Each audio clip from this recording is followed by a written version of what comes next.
మంచిర్యాల జిల్లా Bellampalli one town పోలీసుల ఆధ్వర్యంలో అంతర్జాతీయ మాదక ద్రవ్యాల వ్యతిరేక దినోత్సవం సందర్భంగా అవగాహన ర్యాలీ నిర్వహించారు. ఈ ర్యాలీ పట్టణంలోని వన్ గ్రౌండ్ నుండి కాంటా చౌరస్తా వరకు విద్యార్థులతో కలిసి కొనసాగించారు. ముఖ్య అతిథిగా బెల్లంపల్లి ఏసీపీ రవికుమార్ పాల్గొని మాట్లాడుతూ యువత గంజాయి వంటి మత్తు పదార్థాలకు బానిసలు కావద్దన్నారు. మత్తు పదార్థాల నిర్మూలనకై అవగాహన సదస్సులు నిర్వహించడం జరుగుతుందని తెలిపారు. ఎవరైనా గంజాయి వంటి మత్తు పదార్థాలు సేవించినా, విక్రయాలు జరిపినా పోలీసులకు సమాచారం అందించాలన్నారు.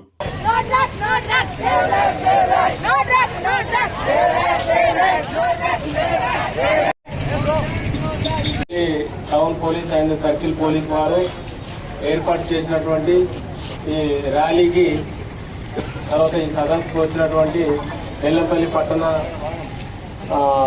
ప్రముఖులు, విద్యార్థులు, ప్రియమైన విద్యార్థులు,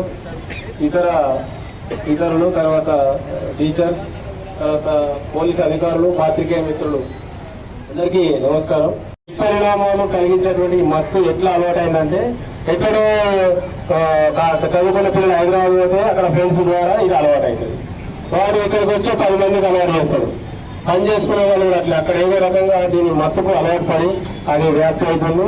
ఈ విధంగా గంజాయి రవాణా చేయడము, కలిగి ఉండడము, తాగితే కూడా కేసు అవుతుంది. మనము ఇప్పటి వరకు బెల్లంపల్లిలో ఒక 5 కేసులు నమోదు చేసి దాదాపు 10-12 మందిని మనం జైలుకు పంపడం జరిగింది. చాలా కఠినమైన శిక్షలు ఉంటాయి. అందువల్ల మనము ఇలాంటి మహమ్మారిని నిర్మూలించడానికి మీరందరూ, ప్రజలు, ఇక్కడ ఉన్న వాళ్ళు, వింటున్న వాళ్ళు, ఇది గమనిస్తున్న వాళ్ళు అందరూ సహకరించాలి. అందరూ ఈ గంజాయి సంబంధించిన సమాచారాన్ని పోలీసులకు చెప్పాలి.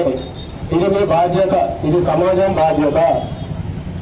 గంజాయికి సంబంధించినటువంటి ఇన్ఫర్మేషన్ ఎవరైనా ఏ జ్యూరిస్డిక్షన్, ఏ పోలీస్ స్టేషన్ పరిధిలో ఉన్నా వాళ్ళని చెప్తే వారి యొక్క వివరాలు గోప్యంగా ఉంచబడతాయి. దయచేసి వినండి. ఎవరైనా మన బలమైన సమాజం కోసం, బలమైన దేశం కోసము, నిర్మాణాత్మకమైనటువంటి సమాజం కోసం మనము ఈ గంజాయిని తక్షణమే నిర్మూలించాల్సినటువంటి అవసరం ఉంది. ఈ నిర్మూలనలో ప్రతి పౌరుడు తన వంతు కర్తవ్యాన్ని నిర్వర్తించాలి. ఈ గంజాయి రహిత బెల్లంపల్లి పట్టణం కోసము ప్రతి ఒక్కరూ ఇప్పుడు మనం ప్రతిజ్ఞ చేయాలి. అలాగే ఇప్పుడు మనకు కరోనా వచ్చింది కదా, కరోనా మన దగ్గర పెట్టిందా? పుట్టలే, మన దగ్గర పెట్టిందా?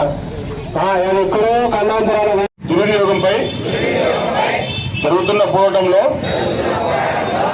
భాగస్వాములు అవుతానని, డ్రగ్స్ వాడకం వల్ల కలిగే దుష్పరిణామాలను గురించి సంపూర్ణ అవగాహన కలిగి ఉండి నాతో పాటు ఏ ఒక్కరూ డ్రగ్ అమ్మకం, కొనుగోలు చేసే వ్యక్తుల సమాచారాన్ని పోలీసుకు తెలియజేస్తానని, డ్రగ్స్ రహిత జీవన శైలిని అనుసరిస్తానని, డ్రగ్స్ రహిత సమాజమే లక్ష్యంగా సాగుతున్న తెలంగాణ ప్రభుత్వ సంకల్పంలో భాగస్వామిని అవుతున్నానని ప్రతిజ్ఞ చేస్తున్నాను.